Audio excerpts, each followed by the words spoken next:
Kapit ka sa Diyos, hindi naman Diyos nagre-reklamo, yung mga kasama sa church minsan. Sino ba yung nagsisimba na yan? Kilala ko yan eh. Nakikita ko yan dun sa bar. Ba't mo nakita? Andun ka din. Napadaan lang ako, pastor. Nag-survey kasi ako dun eh. Pero nakakatuwa, mga kapatid, sa ating Panginoon, hindi kanya ipagtatabuyan. Alam mo, ginawa ng babaeng ito, naglabas siya ng expensive na perfume. Kung gusto niyo ng reference, Luke chapter 7. Kumuha siya ng expensive perfume, binuksan niya ito, at ibinuhos niya sa paanan ng ating Panginoon. At para matuyo yung kanyang buhok, which is a symbol of glory ng mga babae, especially at that time. Kung familiar kayo sa Middle East, lagi nakatakip ang kanilang buhok.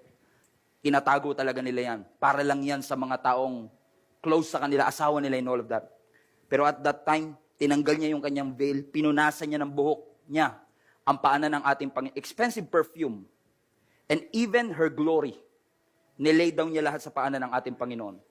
I don't know if you notice sa story na ito, I don't know kung familiar kayo sa story, pero not a single word ang narinig sa babaeng ito. Walang kahit anong dialogue. Umiyak lang siya sa harapan ng ating Panginoon. Napaka-costly ng kanyang worship. Pero wordless yung kanyang worship. Hindi kasi kailangan kumakanta ka, hindi kailangan nagsasalita ka.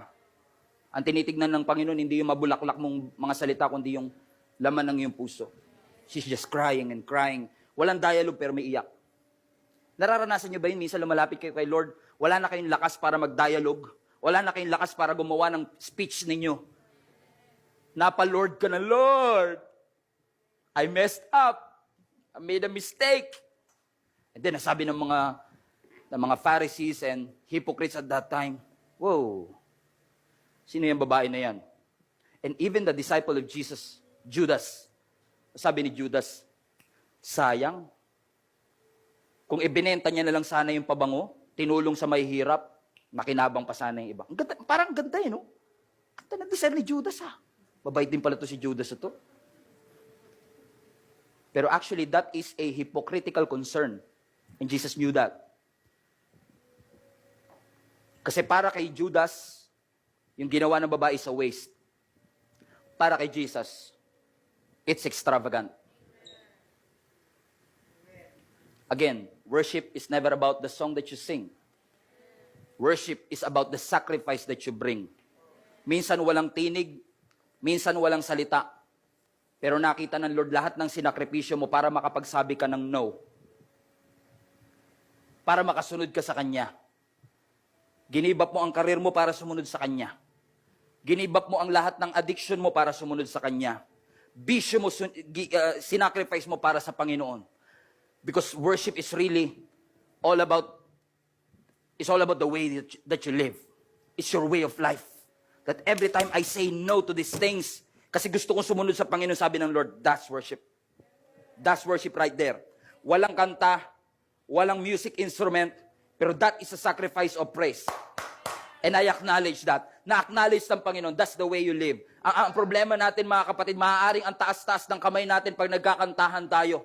At kumakanta tayo ng, I surrender all. Pero sa totoo lang, ang kinakanta ng puso mo, I surrender most. I surrender some. We are not called by God to surrender some and to surrender most. We are called by God to surrender all and do not ever hold back. Kapag binigay mo sa Panginoon at sinacrifice mo sa Panginoon yan, do not ever hold back. Huwag kang matakot sa future ng iyong family. Huwag kang matakot sa future ng iyong business. If God really say to you na gawin mo ito, manindigan ka sa pananampalataya mo, just do it. Just protect your nose. At magugulat ka, mga kapatid, God will bless you beyond what you can comprehend. Beyond what you can understand. Kasi alam natin na walang sacrifice na hindi nakikita ng Panginoon. Walang sacrifice na ibinigay mo sa Panginoon na hindi nasasayang. Kaya every time you come to God, come with a sacrifice of praise.